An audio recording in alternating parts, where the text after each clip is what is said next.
Suite Consultancy. www.pakbettv.com.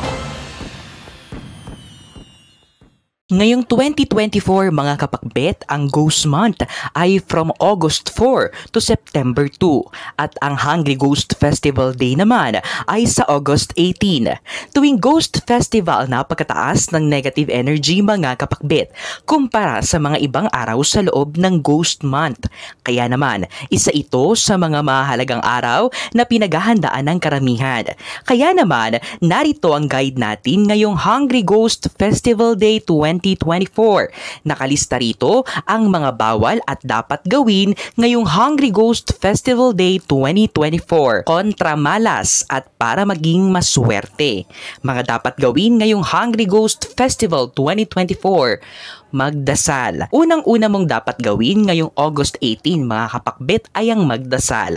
Ito ang pinakamabisa nating pangontra laban sa kasamaan at malas na dala ng Hungry Ghost Festival 2024. Napakalakas ng pagdarasal ang ating proteksyon laban sa negative energy at bad spirits. Ipagdasal mo rin ang mga kaluluwa ng iyong mga namayapang mahal sa buhay. Ikalawa, light your incense. Sunod mga kapakbet ay sindihan mo ang iyong incense para matanggal ang negative energy ngayong August 18, 2024. Makakatulong ito upang proteksyonan ang inyong bahay laban sa nagnanais na pumasok na strong negative energy. Ito rin ang magsisilbing gabay ng mga ligaw na kaluluwa papunta sa tamang daan, hindi sa bahay nyo.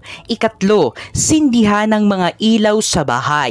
Wag na wag mong kalimutang sindihan ang mga ilaw nyo sa bahay ngayong August 18 mga kapakbet.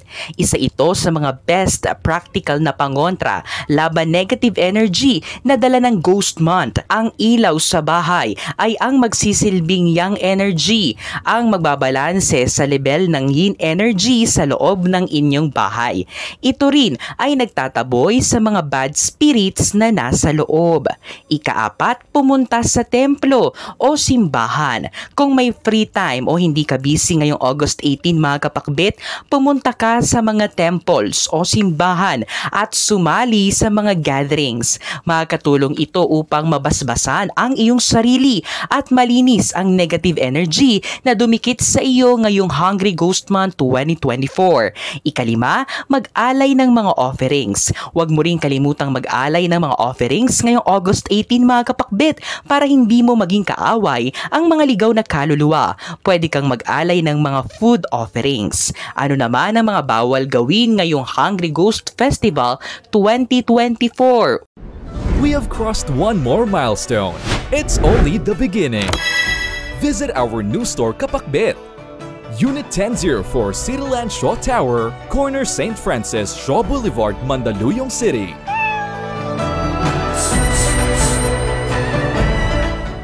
Una, pagsasampay ng damit sa gabi sa labas ng bahay.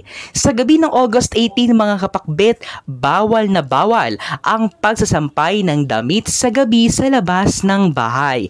Napakataas ng negative energy sa labas mga kapakbet, lalo na sa pagsapit ng Ghost Festival Day. At dahil dito, maaaring malasin ang magsusuot ng damit na nakasampay sa gabi sa labas ng bahay. Ikalawa, pagsandal sa dingding. Iwasan mo ring sumandal muna sa mga dingding ngayong August 18. Ito ay dahil pinaniniwalaang dito dumadaan at gumagapang ang mga masasamang espiritu. Kaya dumikit o sumandal ka rito ay parang pinagbigyan mo sila na kapitan kanila at gawing malas. Ikatlo, pagsakay sa last trip. Tandaan na tuwing Hungry Ghost Festival Day, napakataas ng negative energy mga kapakbet at mas marami ang mga gumagalang kaluluwa. Kaya naman, merong paniniwala na bawal sumakay sa last trip ng kahit anong public transportation dahil maaaring magkasabay mo ang mga ligaw na kaluluwa at sundan ka pa nila papunta sa iyong bahay.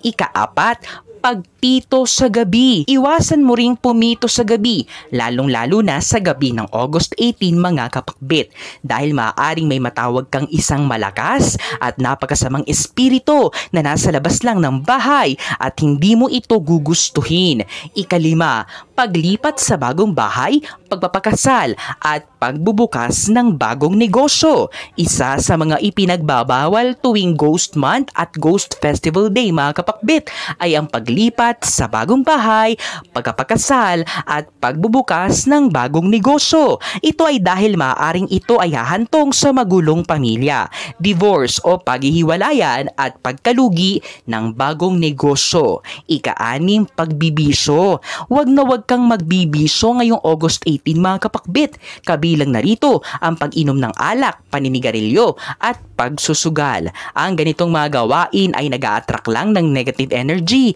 At diba, napakataas ng negative energy tuwing Ghost Festival Day. Kaya naman, malaki ang posibilidad na doble-doble ang makukuha mong negative energy. At ikapito, pagsusuot ng dark-colored na mga damit. Bawal din ang pagsusuot ng dark-colored na mga damit ngayong Ghost Month mga kapakbit, lalong-lalo na sa August 18, ang Ghost Festival Day. Ito ay dahil pinapalakas lang nito ang negative energy at kamalasan. Tandaan pa rin mga kapakbit na ito ay mga paniniwala lamang. Kung ito ay nakasanayan nyo na, ituloy nyo lang. Wala namang masama. Kung hindi naman, matuto tayong rumespeto sa mga nagdidiwang at naghahanda para sa Ghost Month at Hungry Ghost Festival Day. Gayunpaman mga kapakbit, dalangin ko sa ating lahat na tayo ay ligtas, maayos at maswerte ngayong Ghost Festival Day 2024. Ang mga interpretasyong ito ay pawang gabay lamang. Nasa sa atin pa rin ang desisyon at tayo pa rin mismo ang may hawak ng ating kapalaran. Huwag po nating kalimutang magdasal at manalig sa may kapal. Hindi niya po tayo pababayaan. Huwag kalimutang mag-subscribe, i-like at i-share ang videong ito sa inyong kapamilya at kaibigan. Maraming salamat sa panonood mga kapakbit.